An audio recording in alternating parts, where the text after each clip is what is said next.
দিচ্ছে না অভয়া বিচার পাক, বিশ্ব জুড়ে দিচ্ছে না অভয়া বিচার পাক।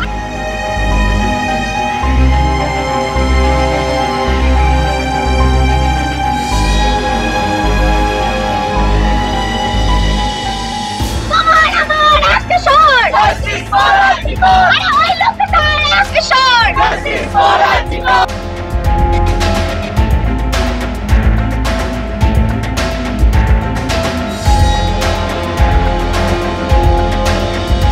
আরজি করের ঘটনাকে কেন্দ্র করে উত্তাল হয়েছে দেশ, আন্দোলন চলছে এখন। আর সেই আন্দোলনে যারা প্রথম সারিতে নেতৃত্ব দিচ্ছেন তাদের মধ্যে অন্যতম অনেকে রয়েছেন আমাদের সঙ্গে। অনেকে থেকে আমার প্রথম প্রশ্ন, বারবার যেটা বলার যে আমাদের এই আন্দোলন শুরু হয়েছিল অভয়ার বিচারকে সামনে রেখে, তাহলে আমরা অভয়ার বিচার চাইছি। এটা যেমন একটা জায়গা, ঠিক সেরকমই দ্বিতীয় একটা জায়গা, সেটা হচ্ছে এইটা যে চতুর্থ এবং পঞ্চমদের দাবি আমাদের সেফটি সিকিউরিটি প্রশ্ন চিফ সেক্রেটারির সাথে আলোচনা হওয়ার পর আমরা সুনির্দিষ্ট ডাইরেক্টিভ সেদিন দিয়ে এসেছিলাম। তাহলে সুনির্দিষ্ট ডাইরেক্টিভ দেওয়ার পর আমরা বলেছিলাম যে আপনি সময় নিন, এবং আমরা এমার্জেন্সি পরিষেবা অন করলাম বন্যা দুর্গতদের পাশে থাকার জন্য। মানবিক জায়গা থেকে আমরা এমার্জেন্সি পরিষেবা অন করেছিলাম, কিন্তু দেখা গেল 10 দিন অতিবাহিত হলো, পেলাম কি আমরা সাগর দত্তের মতন ঘটনা, সিএনএমসির মতন ঘটনা। তাহলে সেই জায়গা থেকে আমরা মনে করি যে সিকিউরিটির প্রশ্নে এতদিন অবধি রাজ্য প্রশাসন থেকে শুরু করে অধরা ছিল, এখনও সেই জায়গাটাই আছে। আমরা বাস্তবেও দেখেছি যে সিসিটিভি সময় সুনির্দিষ্ট কিছু লাগানো ছাড়া বাকি কাজকর্ম সেইভাবে স্পেসিফিকলি কিছু হয়নি। সেই জায়গা থেকে আমরা মনে করি যে অতি দ্রুততার সাথে এই জায়গাটাকে রাজ্য প্রশাসনে অ্যাড্রেস করা উচিত। আমরা একটা সময়সীমা দিয়েছি, সুপ্রিম কোর্টের হিয়ারিংয়ের দিকে আমরা তাকিয়ে আছি।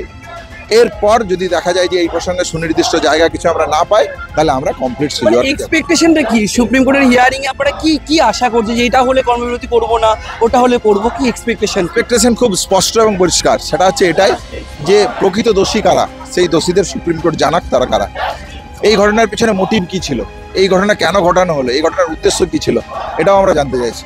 দ্বিতীয়ত হচ্ছে যে সেফটি সিকিউরিটি প্রশ্নে মহামান্য সুপ্রিম কোর্টের এই কথা যে কনফিডেন্স বিল্ড আপ করা প্রয়োজন জুনিয়র ডাক্তার এবং স্টেট প্রশাসনের মধ্যে, তাহলে সেই কনফিডেন্স বিল্ড আপের প্রশ্নে রাজ্য প্রশাসন কেন এখনো উদাসীন? ব্যবস্থা নেওয়া হচ্ছে বলে দাবি করা হচ্ছে সরকারের তরফে। সিসিটিভি হয়তো কোনো জায়গায় কিছু লাগানো হয়েছে, এই ছাড়া বাকি কোনো কাজ কোনো জায়গায় তারা কিছু করেনি এখন অবধি। তাহলে আমরা চাইছি এই জায়গাগুলোকে, আমরা তো 10 দফা প্রত্যেকটা ডাইরেক্টিভ অত্যন্ত সুনির্দিষ্টভাবে চিফ সেক্রেটারি স্যারকে দিয়েছিলাম, প্যানিক বাটন থেকে শুরু করে বেডের সিকিউরিটির প্রশ্ন, রিক্রুটমেন্টের প্রশ্ন, সুনির্দিষ্ট দাবি আমরা দিয়েছিলাম। তাহলে সেই দাবিগুলো নিয়ে বার্তা কোথায়?